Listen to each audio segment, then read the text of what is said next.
Thrive Loud with Lou Diamond. Wait a second. Lou Diamond? Sounds like a motivational country singer if you ask me. This Thrive Loud episode is brought to you by Hinge Consulting. Success on Amazon hinges on well-executed strategies. Contact Hinge Consulting to learn about total Amazon channel management and to see if your business has what it takes to grow over 300% over the next 12 months. That's Hinge Consulting at hingeconsulting.co. He didn't fall? Inconceivable. You keep using the word. I don't think it means what you think it means.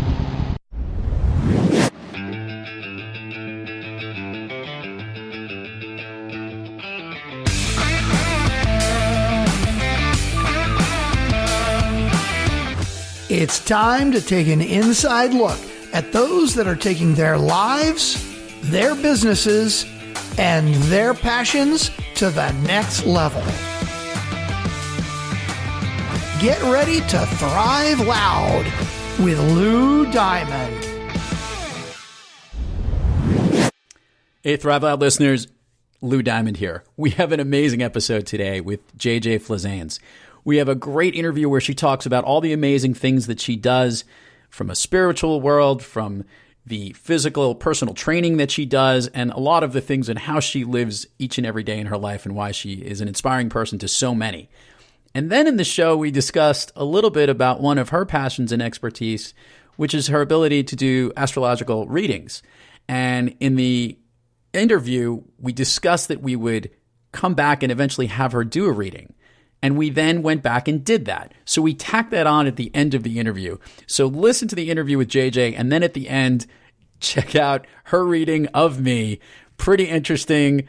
For those that listen to me, those that know me very well, I think you'll truly appreciate all the things that she came up with. Truly enjoy this great episode with JJ Flizanes.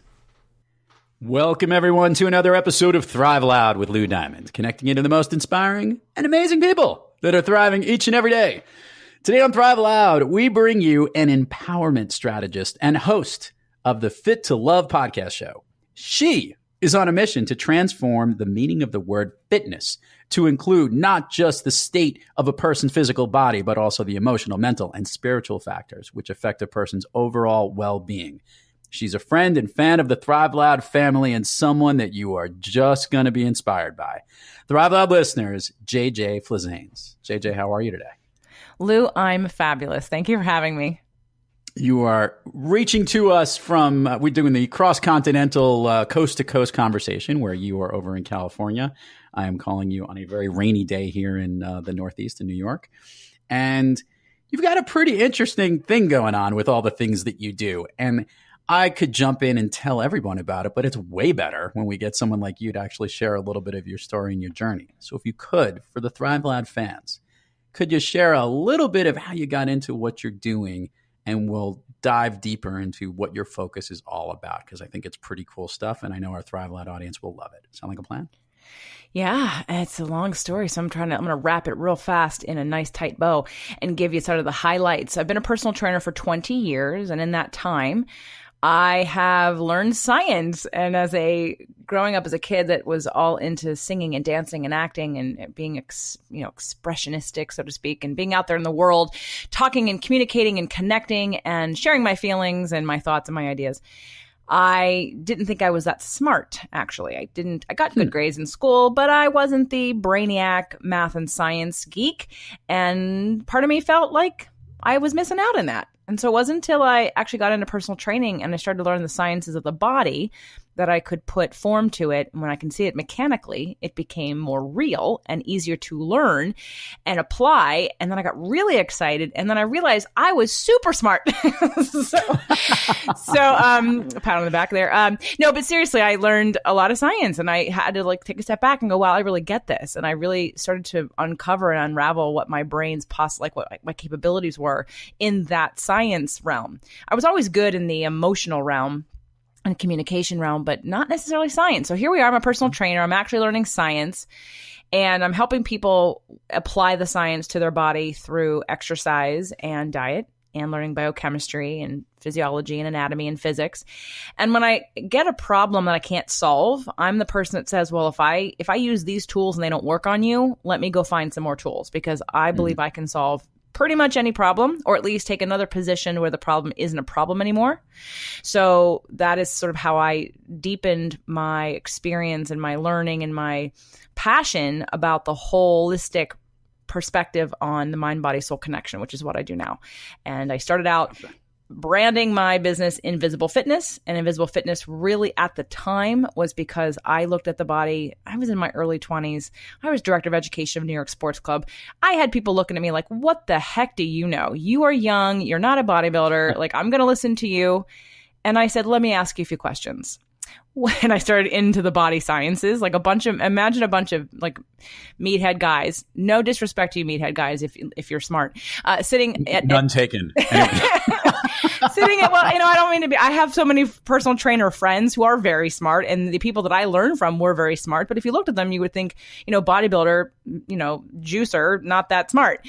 But there are those people out there. But I was in a room full of guys who had been training or athletes, and they just assumed because they were big muscular guys that they knew something. And science isn't because you know it. And just because you work out, just because you're athletic, just because you lost 100 pounds doesn't mean you know anything about science and how to apply it to different circumstances. So I just asked a few very simple, basic questions about the body, and then no one had any answers. And I quickly established that there was room to grow here. And so from that point on, Invisible Fitness really was, when I look at a body, I look at joints, I look at what you're doing to your joints, because you have the ability to wear them down or to protect them every step you take. And why I care so much about joints at the time, I'm proactive. I look ahead. So we have that going for me. And then, years later, 20 years later, now I'm looking at spirituality, and I'm looking at your life purpose and your astrology and how that all intertwines into having true body transformation, whether it be weight loss or great health or overcoming illness and disease. So that's how I got to be doing what I'm doing today. So I like the whole theme here, and you've packaged it together.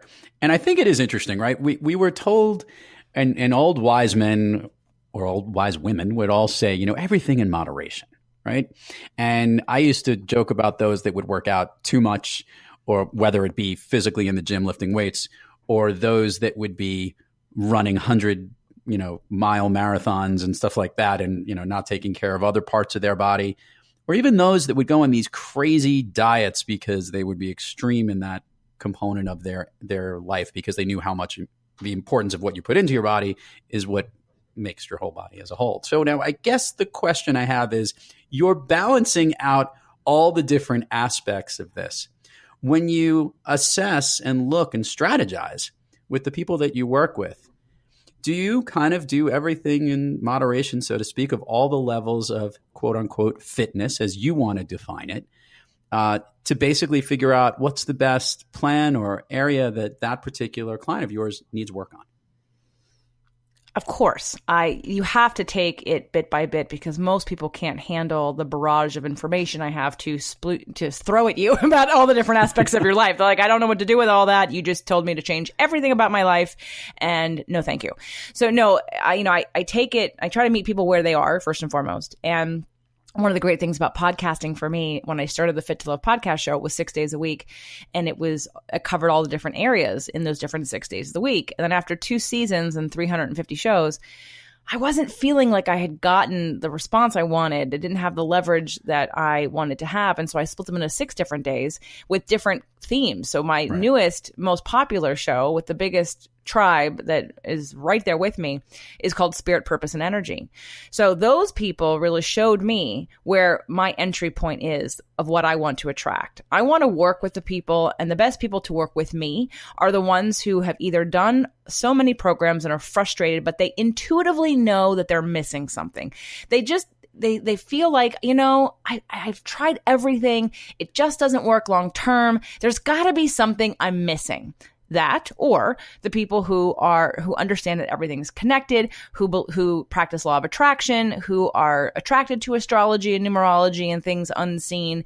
Those are the people who best work with me. Now, if I'm working with someone, and I still have a lot of clients who come to me for weight loss only, and they may or may not be open to the other things, I will do what I can with them until I can't do any more.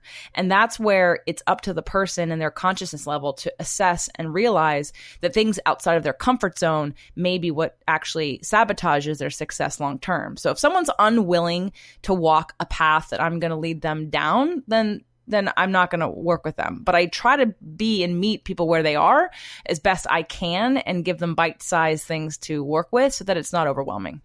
So I'm going to play along with you here and go in a certain direction. And that is that I'll say that earlier in my life, I'd fit into trying to be a little bit more fit and not necessarily be mentally fit or spiritually fit. And as I've gotten older, I think I have more of an appreciation, and it doesn't feel so woo-wooey to me when I hear all of these different mental or spiritual factors to put into place.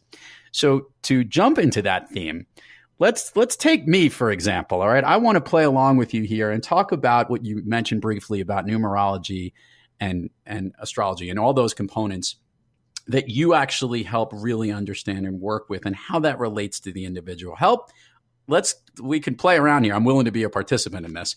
Help understand the work that you do. And if you want to use me as a guinea pig, I'm open to it because I've been fascinated by a lot of this stuff of late because I've been reading a lot, catching up on it and hearing about it, but never actually dealing with someone who has an expertise or focuses on this area too much. So that sounds like a possible willingness to play along with me here? Of course. Okay. So help me understand a little bit when you look at someone from their spiritual factors and explain how numerology and astrology kind of fit into the mix. Well, I'm not an expert in numerology. I do use it. I use more tarot and sort of cards and things like that, but I'm not an expert in that either. If anything, I'm not an expert. I pretend to be one on a podcast show. That's okay. Well, I'm being honest because I want to go over what I am really good at, and that's astrology. I could talk all day long about astrology, but not in the traditional sense of reading your chart as if I'm giving you predictions about your future. How I use astrology is very different. I'm just taking the planets at your birth, and I'm taking about 6 of the different planets that represent different energies in your life. So how you deal with emotion, your personality, your lessons in this lifetime. So that soul astrology piece, how you deal with communication. Yep. I take those pieces and then I relate them to you in the world, you and your business, you and your clients, you and your customers, you and your spouse, you and your kids, you in general, in terms of how you see the world, interpret the world that may be different from someone else, and how the roadblocks come up. So astrology is really, I should really brand a whole new kind of astrology because I don't know that everyone else is doing this. They're just looking at a chart, they're reading it, they're giving you lots of information, and I don't know if it's so personalized to your exact life purpose and relationships as much as I like to put it. And health. I mean, for crying out loud, I'm doing astrological health assessments now because there are some signs react differently to exercise and to how you think about these new self-care habits. So let's take you as an example. So you're a Virgo. That's all I know about you. I don't know any of the other planets. I did not do your chart. But as a Virgo, I will tell you, so Virgo is an earth sign, and earth signs are about stability. Earth signs are about concrete proof. They're about, and the other earth signs would be Taurus and Capricorn. And they're each different. Virgo's right in the middle. You're like right in the middle. So you have 7 or 6 signs before you whose personality traits, good and bad, you have, because every sign evolves into the next sign and takes the good and bad with them. So you're right in the middle, and you're often called the virgin. I would also call you the perfectionistic. Virgos tend to want to do things the right way. So they find themselves wanting to follow something step by step, the way they're told. They want to get approval. They're doing it right, and sometimes get a little too caught up in doing it right. That would be the downside. And the downside would be in not trusting or getting outside your comfort. I mean, Virgos really don't like comfort zones. I mean, or like comfort zones and don't want to be pushed outside of them because it doesn't make sense. It feels too risky. Virgos are very positive compared to Capricorns and even Tauruses. So I would say you're the most positive of the 3 earth signs, generally speaking. There are some OCD qualities about Virgos that can manifest. It doesn't have to be your stuff, although sometimes it is. People who are very ultra neat and like things to be in a certain order. It could be in the way you process stuff. It could be in the way that you you want things done like literally in the right way. Like you're a rule follower and you don't like things and you don't like when people don't follow the rules, and it just bothers you because it feels wrong. And so there's a line in the sand sometimes about absolute rights and absolute wrongs. Virgo, when in certain other placements, are stubborn, very, very stubborn, and do not change. And I could say this about all earth signs, but Virgos specifically, especially in your moon sign, Virgos generally don't change unless like you have to manifest something that forces you to change. But the fun thing is you're conscious of it. You'll say, oh yeah, I understand that. Oh, I get that concept, but you don't do anything about it. You don't actually do it because you are so habitual in nature that you have your pattern and your habit and your schedule and the way that you do things. And it's really hard to break that unless you have other planets that are in fire signs or air or water signs. All right. So I'm going to put the pause button for just a second and say, with all this information that you have, how do you utilize this information in helping to work with the clients that you work with? Because I think it's interesting. Is it to set a baseline? Because there's some of the things you said actually do relate to what I am, and some of them don't, but that's, without knowing too much about it. What I've always wanted to know, and I bet our Thrive Loud listeners would as well. Look, we get that based on what the world and what the universe was like at the time that you came into the planet, some of that component affects who you are. But it doesn't affect everything that you are. So how do you balance these different spiritual or astrological factors into your work? Okay, so let's take relationships for a second. So in my chart, my Venus is in Aries. Aries, the first of the signs. Aries is the pioneer. They're usually a little bit arrogant. They're usually very full of energy. They usually like to get things done. They are the least developed signs. They are called the infant for that reason. And the rest of my chart is very what I call third stage, all of the most developed planets in each one of the elements. When I was dated a guy years ago, and he and I broke up, and then we kind of got back together, and I noticed something really interesting about myself. There was a period of time where I was seriously impatient I needed an answer. Just tell me. Yeah, it drove me nuts. I'm like, okay, yes, we're together, or no, we're not. Just tell me. I don't care which one it is. Like, I cared more about the answer than I did about the giving me an answer versus what the answer was. And it took me a while to actually figure out, because I kept thinking, what is wrong with you? You're so gray and flexible in other areas. Why in this area are you so impatient? And I looked at my chart and saw that my Venus was in Aries. And that right there is a classic Aries move where there's two choices, yes or no, right or wrong, left or right, good or bad. Like, it's that simplistic. And so I went, oh, okay. So it gives you information to work with. So if this shows up for you in your relationships, it's great for you to understand and know about yourself, because it gives you tools in which to either accept and adjust, accept and explain, or find how to balance with your partner or somebody else so they understand how you think and you better understand that there's not something wrong with you. That's just how you're built. And it's not an excuse for bad behavior. It just means that your first impulse might be this. And then the second after that, you get to choose how you interpret that information. What stories you tell, what you do about it is your responsibility. But that first impulse might be something energetically that just you live with. And knowing that at least validates you. So that's in a relationship situation. Now, in an exercise situation, let's see, what's the most rebellious of the signs? Okay, so let me take Sagittarians.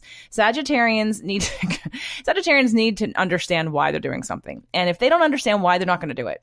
And if someone says, you should do this because I said so, they literally will do the opposite just to spite you, because it's acting as if, no, I'm not going to just listen to you because I'm not on board yet. I want to be on board. So just explain to me why. And then if I agree with you, I am happy to do it. But when you don't understand who you're talking to and you have a Sag in your life and they just seem not compliant, you're going to get really frustrated. So you need to learn how to communicate and have reasons for why you're suggesting things. So that's how, for me, working with someone who doesn't want to, or who won't take responsibility for either what they're eating or how they're exercising, those are important characteristics. Yeah. Yeah. I was going to say they're important characteristics to understand. And I guess if you wanted to translate it to any relationship, having that knowledge and understanding it, whether for managing the people that work for you or work with you or your partners in whatever way, you could actually see that while it's not all encompassing, certain in the sense that everyone falls into those exact characteristics. Having an understanding of it might enable you to either coach, lead, or communicate with that person in a way that might be different than another type of person who has a different set. So that's a very helpful, it's almost like a helpful baseline to understand where things are, which brings me to the question. There are people, I'm sure, that you've coached and looked at these different factors, but they might not have fit into a lot of those descriptions. How often does that happen versus not? Well, astrology is just one tool.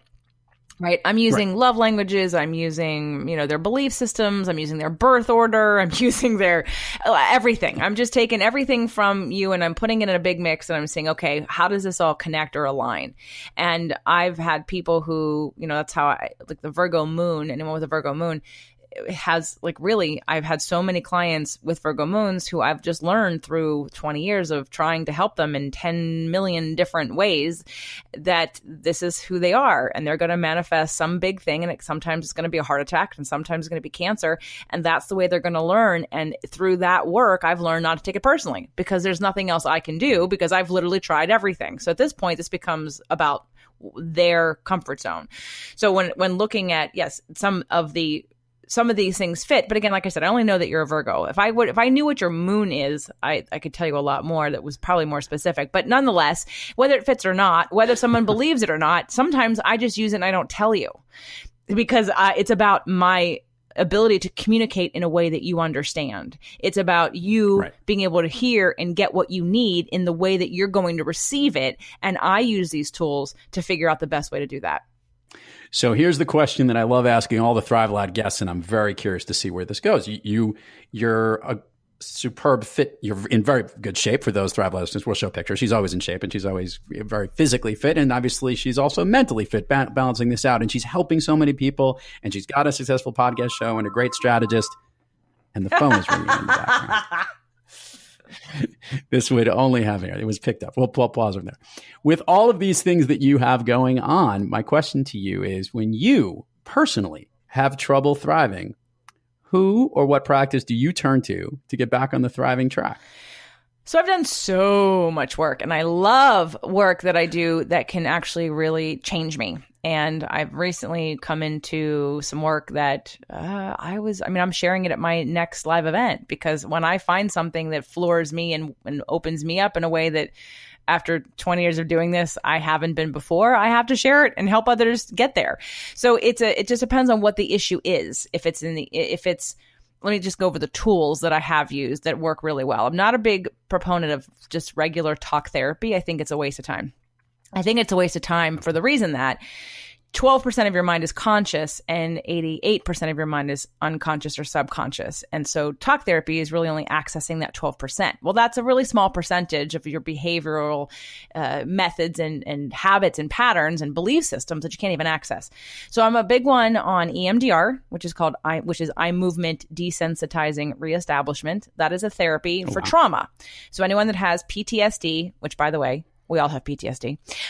So anyone finds that they get triggered, like if you get triggered by things and talking about it and understanding it doesn't help the level of trigger that you get, go find someone who does EMDR because that will help desensitize the trigger.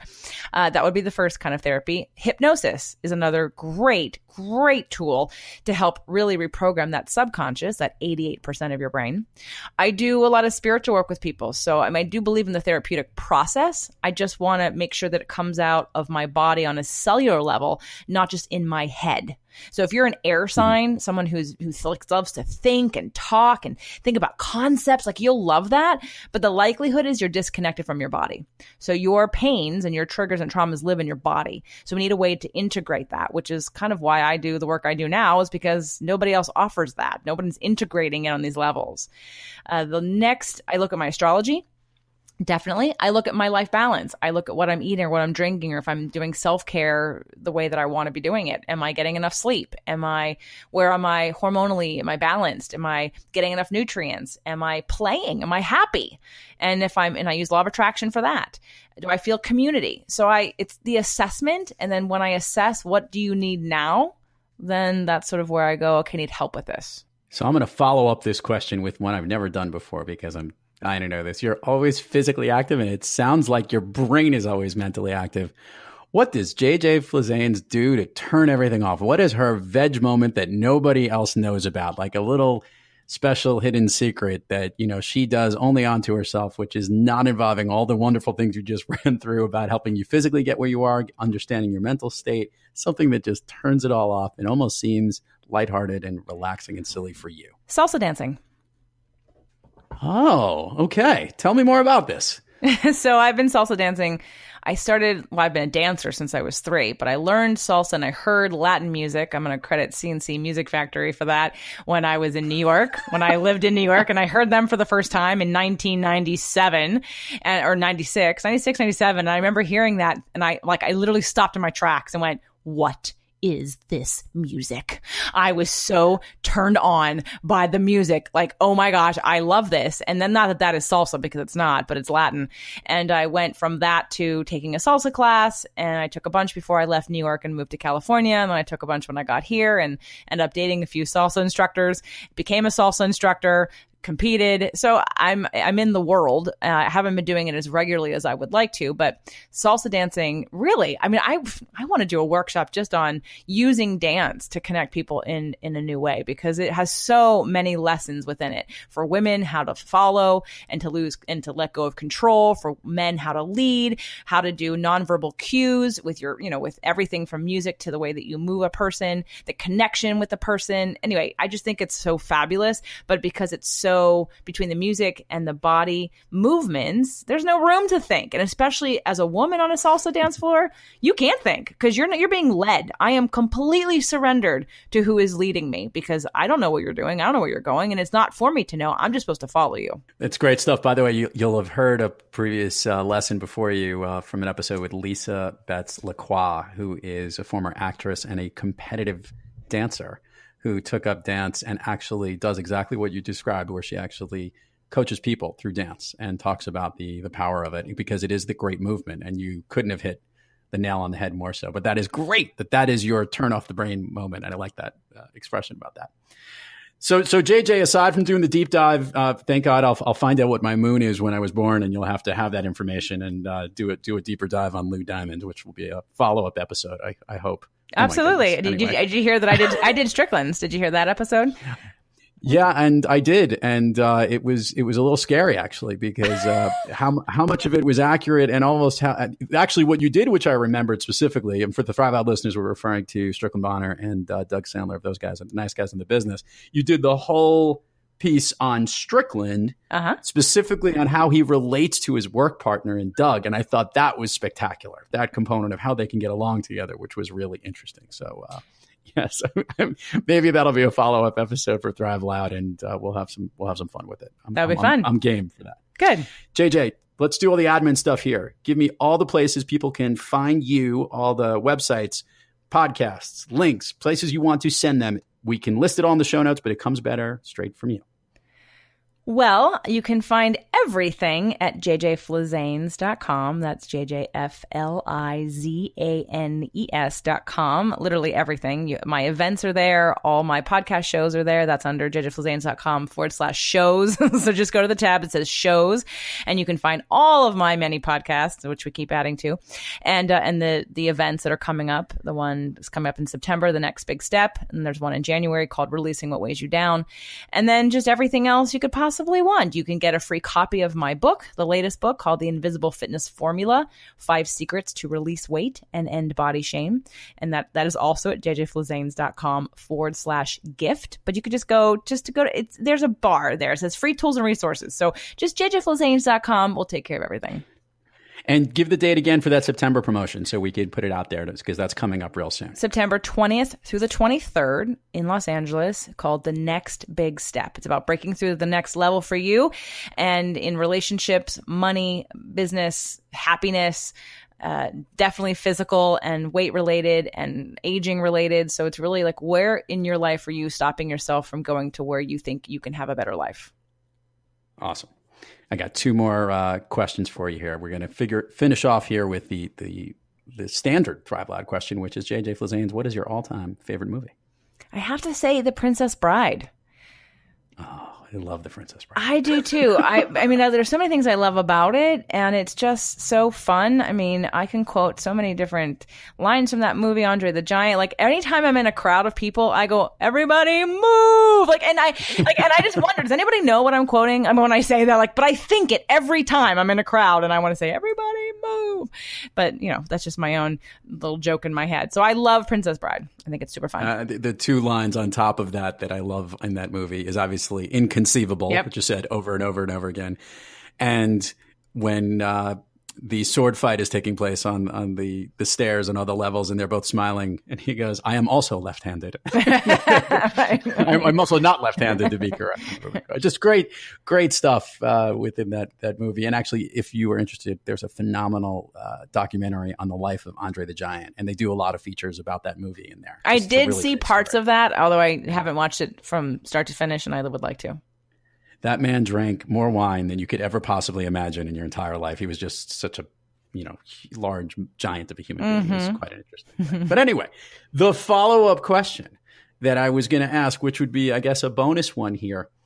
With all of the podcasts that you are on or involved with, what has been your favorite part about podcasting? Is it the interesting guests you have on the program, sharing the absolute topics that you talk about, or learning something new?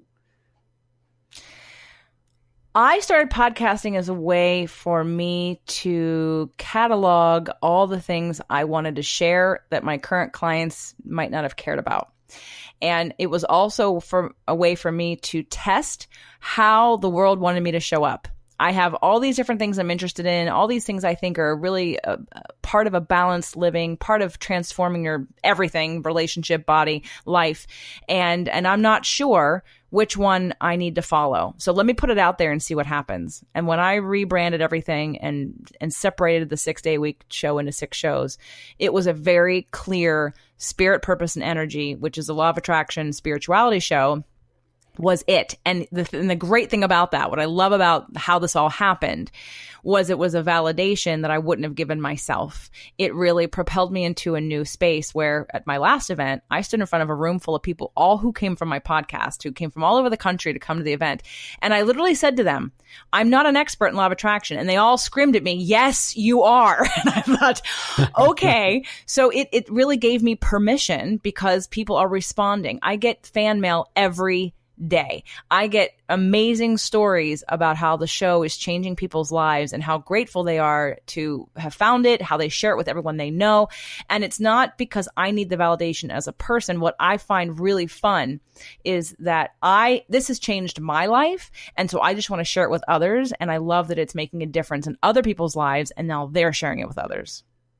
I think you have summarized what I speak about all the time, JJ, which is basically the power of connecting and how this medium helps to bring it all together and how wonderful it really can be. So kudos to you for recognizing that and doing such a great job of it too. And thank you for everything that you do on that program, because it's pretty good. All of the programs you have. There's so many of them. Dear God. How do you keep up? JJ Flizanes, thank you so much. Thank you so much for coming on Thrive Loud. Thank you for having me, Lou. It's been a pleasure. I've heard all about you for a very long time, and so I feel very honored that you asked me to be on the show. I'd love to do your chart on the show and do the full-on chart and answer any questions that you or maybe some of your listeners may have. They can write into, and I can do a few very specific things if that's of interest to you. But I appreciate your time and helping to share the message, and hopefully this will inspire somebody today to think a little bit bigger and get out of their comfort zone. Thanks to all the Thrive Loud listeners out there. Keep thriving onward and upward. And remember, be brief, be bright, be gone. Hello. My name is Inigo Montoya. You killed my father. Prepare to die. Okay, Thrive Loud fans. Well, to make this interview complete, it probably makes the most sense for JJ Flizanes to actually give me a little reading, do a little astrological viewpoint of Lou Diamond. And I think, is that what we're going to do right now, JJ? It is what we're going to do right now, Lou. All right. Well, awesome. So tell me, how do we get this going? Okay. So let me first just say astrology is a very deep and complex thing. It's like cooking and baking in one way. So we have lots of different ingredients, and depending on how you use them will determine different outcomes. And when I look at astrology, I'm looking at just basic ingredients. So for instance, your sun, as we talked about before, is in Virgo. And I did your chart and found out that your moon, that's how you deal with emotion, is in Cancer. Okay. So what does that mean? Cancer is a water sign. Cancer is the first of the water signs. It means you're probably very sensitive. Very true. It also could mean that you're slightly defensive. When you maybe I am, maybe I'm not. Ta-da! No, slightly defensive when you feel that someone you love and respect isn't hearing you or seeing you or judging you or has misinterpreted you. Cancers often feel, this is not an attack on you because you know that you and I don't know each other that well. So it's just one of the things about cancers, like the danger in Cancer is that the Cancer sun sign is that a lot of times cancers feel victimized. So they may often say the phrase like, how could you do that to me? Now, it's more often in women than in men, although I have heard men say that. And I would invite anyone who's listening who has Cancer in their chart to just remember that. So when you come to a place where you feel defensive and you say, how could that person hurt me? How could they do that to me? How come they don't know that I'm upset about this? Like anything that resembles that language whatsoever, just remember that that is only your perspective and it may actually not have anything to do with what's going on. So just to get some basics on this, obviously I'm a Virgo, which is when I was born. That's where your sun is. And obviously your moon is where the moon is positioned specifically at that time and what constellation it resides in. Is that what it is? Okay, just to be clear. This is the recipe for Lou Diamond. Got it. All the different ingredients and positions and planets, right? So sun is your Virgo. That is sort of your soul, if you will, your personality. It's like a general, this is who I am. It's your foundation. Okay. We talked about Virgo. Virgo's an earth sign. Virgo's in the middle. Virgos are virgins. And the virgin part is a very optimistic, very perfectionistic, likes to follow the rules, very detail oriented, generally optimistic, hardworking, very determined. But at the same time, the shadow side of that can be critical. Analytical, critical of others and of self, a little bit too critical of self, actually, oftentimes, and a rule follower to your detriment. Like if there's a right way to do something, it's almost like you throw the baby out with the bathwater because you're going to follow the directions the way they're written in the exact order for the point of following it correctly, versus that might not be what's necessary, but because Virgos tend to be more perfectionistic, want to do the right thing. Like that's it. That's a value of a Virgo, is to do it right and to be seen and perceived as doing it right. There's a myriad of IKEA furniture that's been put together in the correct order that it should have. Oh, I don't doubt it. I don't doubt it. And there's probably no leftover screws. Never. No. Right. Exactly. And you actually have Virgo in a couple different placements. You have Virgo in your Mercury, which could indicate that you're super smart. It's a Mercury is a Notice planet. how she said it could indicate. It doesn't necessarily say that I am, but okay. Well, again, as we digress, I don't know you that well, so I'm not going to say I think you're super smart. This is not my interpretation. Mercury is the planet of writing and thinking and speaking, so it's apropos that you have a show and that you're a speaker and that you do this, right? So that's very in alignment. Your Mars is also in Virgo, and your Mars is your sexual intimacy planet. Oh boy. And I'm not going to go too deep into that one, but just know that, so your Mars and being in Virgo, remember, like I said, Virgo are virgins. That doesn't mean you're not good in bed. It just means idealistically, there's a right way, there's a generosity, there's just like a lot of right things that you should do, and being a provider. So I'm going to say that there's a potential that you're a very generous and providing lover. Of course, I know nothing about that, everybody. So we'll have a special episode with the one individual who could certainly who can vote on that particularly. Yes. Right. So those are some of the Virgos in your chart: your Sun, your Mercury, and your Mars. I want to move to your ascendant. Your ascendant and or rising, often called the rising sign, is Scorpio. Scorpio is another water sign. So what's really interesting is, while you are a Virgo sun sign, which again is earth, you are surrounded by water above and below. You've got your moon, which is water, and you have your rising sign, which is water. And back when I started my podcast and I did a little astrology show, I did the disclaimer that I'm not an astrologer, and I went through all of the things that I'm talking about now, and I explained everything, and then I had an astrologer write to me and say, you did a really good job. The only thing that I'm going to correct you on is the ascendant. The ascendant is actually very important. The ascendant is what you grow into in the second half of your life. So you become more of your ascendant in your personality than you do your sun sign. Interesting. So what's interesting, because Doug's a Scorpio too. So I find it interesting that you guys are buddies in that, because he's been growing into his Scorpio-ness, and you are more Scorpio as time goes on. And what Scorpio is in the water sign line, it's number 2. And every element has 3 positions. I call it first, second, and third stage. And the reason why I make them stages is because everybody evolves. So Cancer is the least evolved water sign. Okay. And have Cancer in your moon. So just remember that when dealing with your emotions, that your propensity, your tendency is to think of like a 5-year-old or a 10-year-old. Like I'm not trying to make it sound bad, but in terms of you don't have as many layers of processing. So it's a little bit more innocent in ways, which is why I said in the beginning, a little bit potentially defensive at first. Okay.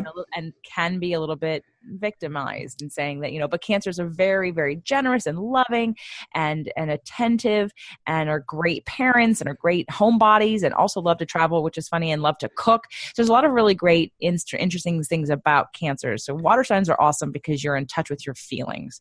Your Scorpio, now that's the middle water sign. And the difference between Scorpio and Cancer is Scorpio gets into the second stage, a little bit more developed, a little bit older on that sort of soul level. And Scorpios are watchers. So they sit back and they observe. They're very careful with their emotions. Cancers, not so much.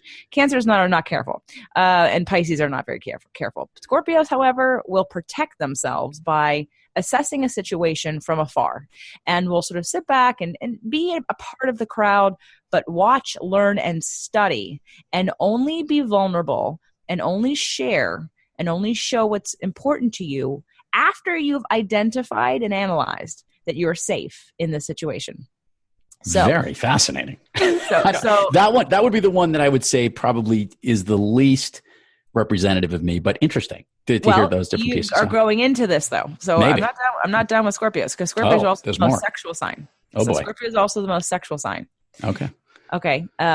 Whatever that means to you could mean all kinds of different things. Okay. So the other thing about Scorpios is that they tend to, they cut people off. They don't like, so if someone hurts you, it could appear that you have less patience for people, or might want to be vindictive. I'm not saying that would be you, because the Virgo and you would never let you be vindictive. Actually, you may have thoughts of vindication, like you've too much Virgo, too much of the good guy. I'm going to do the right thing. The Scorpio might come up and say, I want to punch that guy in the face because he hurt me, but you probably wouldn't do it because of how much Virgo you have in you. Interesting. So anyway, but the ascendant is, and the Scorpio ascendant is what you're growing into. Okay. So Virgo's also, back to Virgo because you have so much of it. Virgo, every sign sort of has their phrase and their motto. And for Virgos, it's I produce. Again, just sort of speaks to the always in motion, always creating something, always putting something out there, love to create, love to produce, whatever. For you, it could be content and podcasts and whatever else interests you. And a lot of stuff I do for my clients too. That's very true. I'm constantly producing and helping them connect with their brand. So yeah, perfect. Great. Another positive and it can be positive and negative. The positive side is also very cerebral for Virgos. Again, and that sort of linear thinking, a little bit more left brain in that way for Virgos. And like I said, you have a bunch of them. And the downside of that sometimes is that you're too in your head and not necessarily attached and connected to your body. Now, you have Scorpio in another position in your Venus, and that's how you deal with love. And so between your Virgo Mars, which is your sexual intimacy planet, plus Venus is how you deal with love in Scorpio, and Scorpio being a sex planet, I'm going to say a very lucky wife.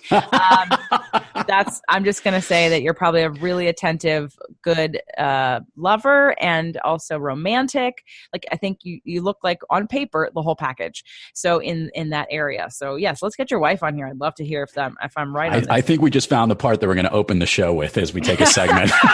Perfect. Well, there's lots of ego stroking happening here There today. you go. Super smart, good in the bedroom. Okay. Very producing. Okay. But now I want to go into sort of one last planet that I'm going to actually read from a book about, because and I'm going to talk about the book. It's called Astrology for the Soul by Jan Spiller.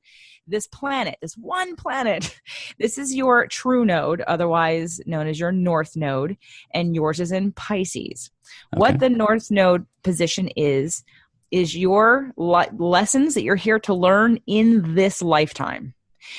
So it's specific to, obviously, if anyone, we haven't even talked about past lives, but in this specific lifetime, like this literally lays out for you some of the potential challenges and opportunities and trajectory that your life might be on. Now, I'm going to read part of it, and I'm going to guarantee that some of it's going to be super accurate and some of it's not.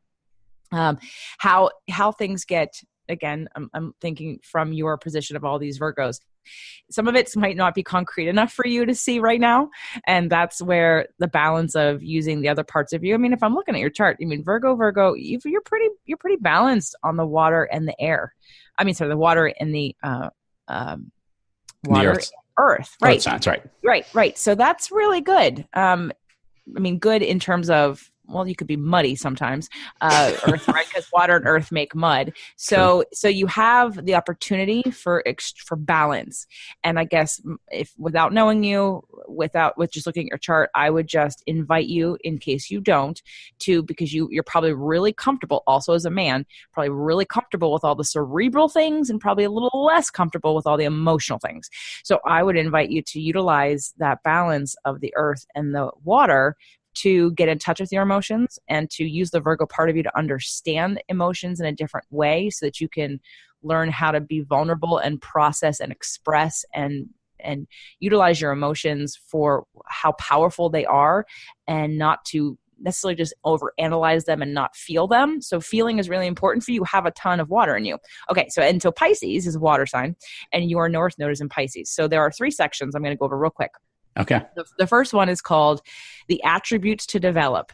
Work in these areas can help uncover hidden gifts and talents. So this isn't saying that you're not good at this. You may be good at every single one of these right now, or you may not be. So just know that this is about strengthening all of these things to make your hidden gifts and talents more working for you. Okay. So number 1 is being non-judgmental.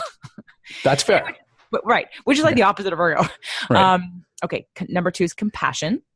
Okay. Number 3 is surrendering anxiety to a higher power. Number 4, and I will say, just before we even go anywhere, the number 1 thing about Pisces true node, is about that relationship, about you and a higher power, about your spirituality, about to trust in something bigger than you. That's kind of one of the biggest aspects of your true node in this lifetime. That's what Pisces is all about. Okay. So 1, 2, 3, 4. Okay. Number 4 is freeing the mind through meditation and self-reflection. Okay. Number 5 is focusing on the spiritual pathway. Gotcha. Number 6 is trusting in positive outcomes. Okay. The next one is acknowledging connection with the universe. That one I like a lot. I like that part. And the last one is welcoming change. So that's interesting, because those last 2 are very much, well, 1, I'm obviously all about connection, but that welcoming change, I'd say over the last 4 to 5 years, I've been much more open to different things in the way I work, in what I understand, and to bring it home to exactly what you're summarizing, to this stuff, to stuff that might have previously been called woo-wooey, but actually has some concrete value to things that you can use as a guiding principle. So that's actually pretty cool. Good. Okay. That was awesome. Good. Okay. So this next section is called Tendencies to Leave Behind. All right. Working to reduce the influence of these tendencies can help make life easier and more enjoyable. And again, they're not saying that you have all of these. So let's not interpret it. This is a list of things that if you don't have it, great. And if you have it, then it's just something to pay attention to that doesn't serve you. So number 1 is hyper anxiety reactions. Number 2 is overanalysis. Number 3 is obsessive worry. Number 4 is exaggerating the importance of details. Interesting. Number 5 is critical first reactions. it goes along with Virgo so well. It's interesting that you've chosen all this position for your life. The next one is fault finding, making others wrong. The next one is excessive anxiety over making mistakes. And by the way, before there's three more, but it's such an interesting, because Virgos are about, right? I said Virgos are perfectionistic. So this is the yin and the yang, basically. I mean, it's like they're the same thing. Pisces and Virgos on the chart are opposites of each other. So for instance, I'm a sun Pisces. So you and I, basically, if we just looked at those planets, all of your strengths are my weaknesses, and all of my strengths are your weaknesses. And we balance each other out energetically, and we are completely opposite in that way. And usually in a male-female situation, and a masculine-feminine, it's a good balance. It's harder when you have, let's say, if you and a Pisces man who has the same masculine-feminine balance as you. Like, you'd repel each other. There have been a lot of women in my life that I've met that are Virgos that I instantly don't like, and I couldn't figure out why. And I thought I'd like analyze myself, and I'd realize they were just Virgos, which meant I had I didn't resonate with them at all. There was no energetic connection. There was nothing. I felt nothing. And it was the opposite. So the fact that you're a Pisces true node and a Virgo moon or Virgo rising, I'm sorry, Virgo sun. Let's get this right, JJ. Virgo sun is really, it's like a double whammy of this lesson for you of fault finding, making others wrong, not having critical first reactions, obsessive worry, over analysis, right? That kind of stuff. So the last three, good. So perfectly for Virgos, being Mr. or Ms. Perfect. Interesting. Staying in unpleasant situations. And the last one is inflexibility. Interesting, because they're almost the mirror of the other side of what you went through before. But that's pretty, as opposed to being open to change and all this versus this one, the other. So right. Wow. Okay, one more little section. And then yes. Okay, cool. And this may or may not, although based on everything I'm reading, I would think without knowing this has to show up somewhere in your life. The Achilles heel, the trap to avoid in the bottom line for this position, the true node in Pisces. The Achilles heel, Pisces North Node people need to be aware of is their compulsive need for order. Quote, my survival depends on everything being in order according to my view of how life ought to be and how others ought to behave. And it can lead them into a trap of unending search for perfection. So I'm going to stop there because it really, again, there's more to this, but I just want to give you the brief overview with the focus being on your sort of lessons in this lifetime of your true node in Pisces, the Virgo sun that you have and how that plays out, and the balance that you have with the water and the earth, which can work really well for you when you utilize both sides for their positives. So let's get this in quick summary. I've got a good well balance across the board. It could get muddy. I'm dynamite in the sack, and I'm brilliant. That's all I took out of all this. There you go. It's however you want to interpret it. So you're going to think her reading was perfect because look at all these things that were said about me. Of course, I'm going to say this was good. But I'm just playing. I know. But on a so how much of that felt accurate? A lot of it. Look, all kidding aside, a lot of those things they talked about, the qualities of what Virgo are, hit home. Some were not, but I've always, one of the things that I think is great about all this stuff, and it like getting any lessons or goals, right? I've always said, well, if you read someone's horoscope each day, I'd be like, dude, that can apply to anybody or can go in any direction. But I also think it's what people, if you understand what their core is and what they're about and where they can change and adapt, I think that's the perspective that you're providing that's actually kind of neat. And it's almost like you're given a script to try to do something in life or whatever it is, or you're given a playbook, like these are all the different things, but it's not sticking to them word by word. It's utilizing them as a base and then kind of adapting them into something else. I think that's true about all these different things that you can learn. And interestingly, that whole part about seeking a higher power and or trying to go into the parts about meditation, that stuff to me has been something that I've always been curious about. I think curiosity has been something that's led me to this show, and being able to communicate with all this and to take all this information in has certainly led to a more willingness to be open to try new things. And I think for anyone who's listening, whether this is just my little analysis here on me, which we got to thank JJ for and giving this to me, it's go have it, check it out yourself and see how it relates to you and how it can actually help you with all the things that you do well. So that's kind of a neat thing. I think that's what's great about this.